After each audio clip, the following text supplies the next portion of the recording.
जैसे ईयर 2000 आया था तो उस टाइम Y2K प्रॉब्लम बड़ी चर्चा में थी।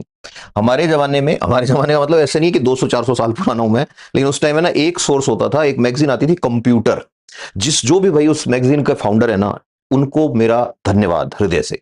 उस जमाने में 98, 99, 2000 के एज के अंदर या तो विज्ञान प्रगति थी और या वो मैगजीन थी। वो ही हमें साइंस की दुनिया में इंट्रोडक्शन ही उन्होंने करवाया है हमारा। तो इंटरनेट क्या होता है हम बस पढ़ते थे, कैसे चलेगा इंटरनेट, ये होगा। तो अब ध्यान सुनना, Y2 के प्रॉब्लम क्या थी, उसके अंदर बड़ा जबरदस्त आया था। और जितना उस टाइम डरे हुए थे लोग कि भाई बैंकों में ये हो जाएगा, तो Y2 के प्रॉब्लम जैसा ही 2038 का आंसर लिखना है आपने। Y2 के प्रॉब्लम क्या थी याद है ना, कि क्या था कि 00 जैसे ही रात के बजेंगे तो उस दिन तारीख हो जाएगी एक एक, और ईयर 2000 है तो वो 00 हो जाएगा। और उसको कंप्यूटर क्या लेने वाला था कि साहब ये तो 1900 ईयर आ गया। ऐसे ही 2038 इशू बड़ा इंटरेस्टिंग है।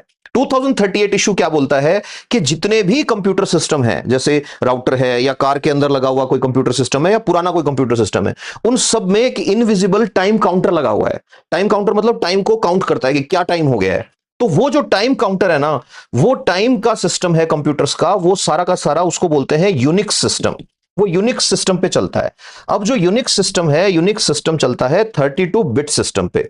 और 32 बिट सिस्टम है, उसकी एक लिमिट है। अब इसको जब बनाया था उस टाइम इसको सेट कैसे किया था, उस टाइम इसको सेट किया था कि आपको टाइम कैलकुलेट करना है 1 जनवरी 1970 से। अब 1 जनवरी 1970 से आज का टाइम जैसे निकाल रहा है, जैसे आज मान लो कि साहब 2025 है, तो 2025 है, ये कैसे पता लगा सिस्टम को?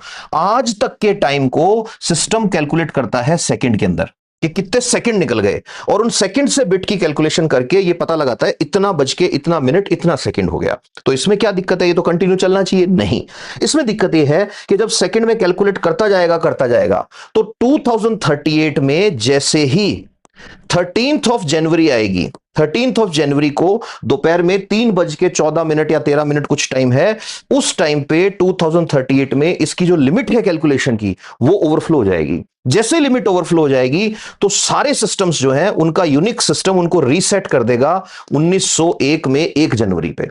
तो इस प्रॉब्लम को बोलते हैं 2038 टाइम बॉम्ब ऑफ आईटी। तो ऐसा क्वेश्चन आए तो ऐसे नहीं बिल्कुल खाली जाने देना है। बेसिक क्वेश्चन है, जीके के क्वेश्चन है, इनको खाली नहीं जाने देना है। अपने को प्रोग्रामर नहीं बनना है ना। इसका कुछ ना कुछ इलाज खोज लेंगे इंजीनियर्स, उन्होंने भैया पढ़ाई करी है बहुत सारी, बट अपने को बेसिक चीजें तो पता होनी चाहिए।